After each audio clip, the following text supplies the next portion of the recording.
Sports is brought to you by All Out Auto Repair, home of the $46 Saskatchewan and $66 Alberta Safety Inspection. Your complete automotive repair. Interesting story, Moses. As our sports director, what do you think of the decision?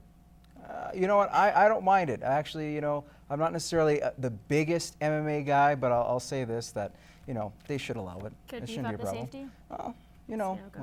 Exactly. It's like any sport, really.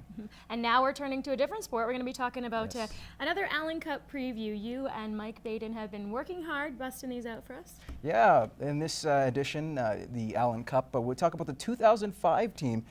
Certainly, it was a different road from the 01 team, but it was an interesting one nonetheless. We actually hosted for the second time in that 5-year span, and certainly it was a great time off the ice.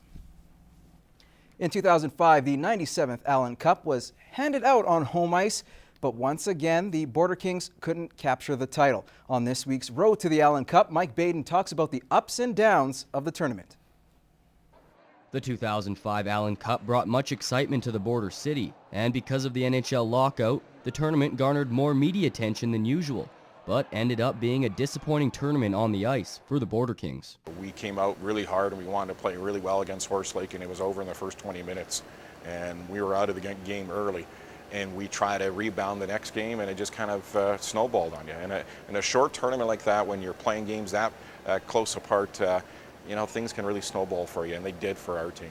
The team started off with a 7-0 win over the Can-Am Cobras before facing the most interesting team in the tournament, the Horse Lake Thunder, led by former NHLer Theo Fleury.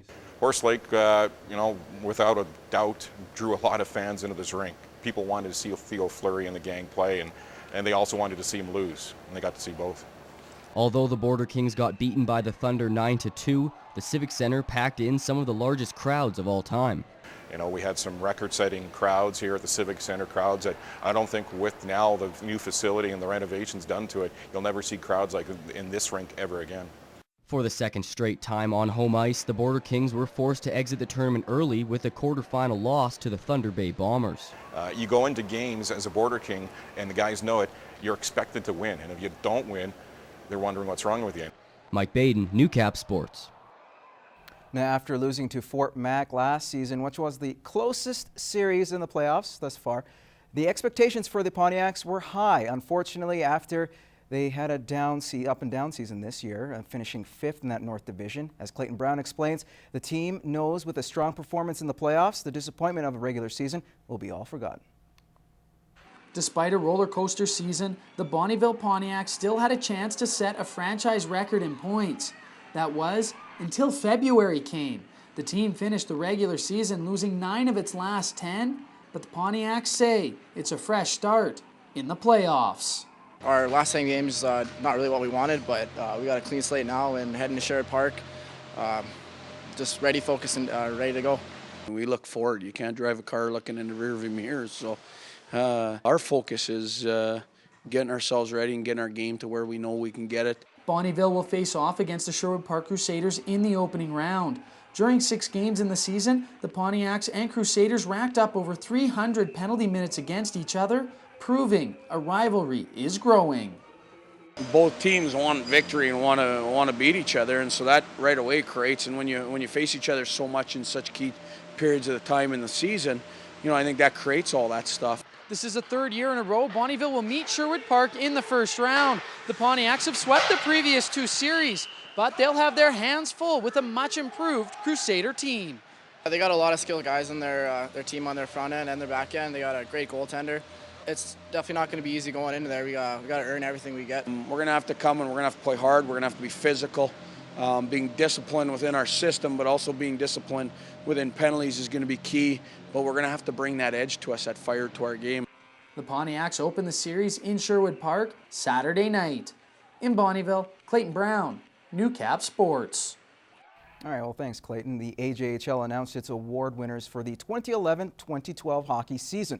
The Bobcats' most dedicated player, Corey Chisholm, was up for the same league-wide recognition, while team MVP Kyle Harris was nominated for league MVP. Both final-year players had to settle up for runner-up finishes, while 2 fellow Cats grabbed top honors. And some good news for the Bobcats as well. The Bobcats have some added confidence rolling into the playoffs. Head coach Brian Curran is the AJHL Coach of the Year. Second-year goaltender Tyler Briggs is the league's top goalie. Got it as a collaboration of two other good coaches with me. Kyle Tapp was very innovative in what his thoughts are. It's added a little bit more to the dimension of my game. Danny Nadeau is our other assistant. We've had a pretty good relationship.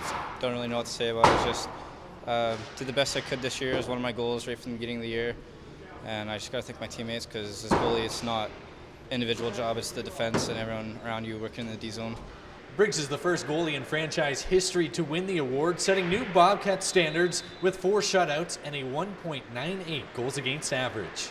That's unreal. Like, the guy deserves it. He battles hard every night in net, and he really stands on his head a lot for us. Curran was voted top bench boss after guiding the Cats to an 84-point season. The Orange and Black won 38 games this year, doubling the total from Curran's first year as coach in 2010. He just pushes me every day in practice. I mean, we have a great relationship on and off the ice, and he knows what I'm capable of doing, and he works me every day, and I'm pretty grateful that he cares about me and wants me to be as best as I can. Briggs and Curran will be presented their awards at the Civic Center on Saturday before their first playoff game against the Drayton Valley Thunder. Emmett Murphy, Newcap Sports. Well, thanks, Em. I got a little ahead of myself. We wanted to say some more good news for the Bobcats as defenseman Josh Atkinson has accepted a scholarship to attend a Div 1 school, the University of Alaska Fairbanks, next season. So congratulations to you. Other notable award winners in the AJ, Blake Leask of the Bonneville Pontiacs takes top defenseman honors. Joel Quenville of the Sherwood Park takes MVP, and Matt Wilkins a top goal scorer. And that's your first look at sports. Gerard is up next with weather. Stay tuned.